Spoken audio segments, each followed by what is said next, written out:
Candace Carter, Thoughts to Go. This is the fourth part in my Fat Barbie series.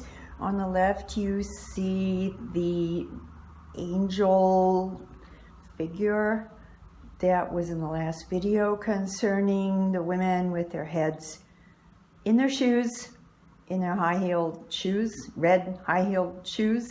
So now you see she is together with another Barbie.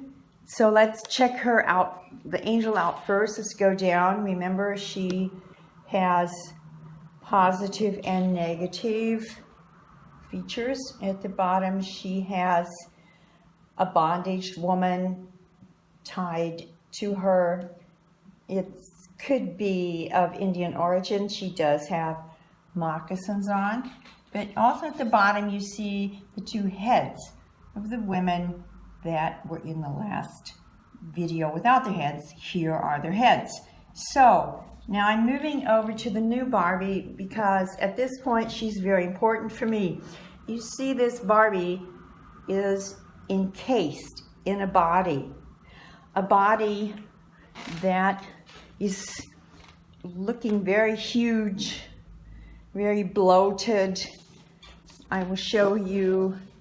I'll walk around her and show you the back, the front, the side. This Barbie is definitely caught. And she also has one hand reaching up, but her head is, she only can see a little with her eyes.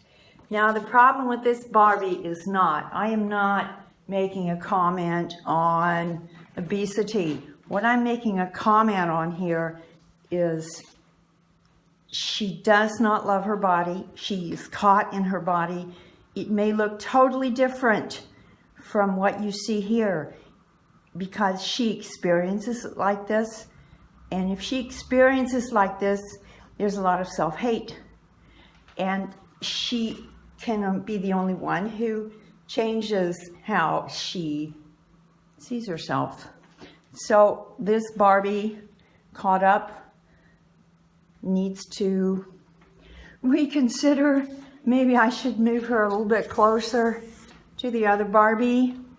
As you can see them now more together. That might help. I will continue this series, and until then, until I start next week, I wish you well and hope you tune in again. Okay, bye-bye.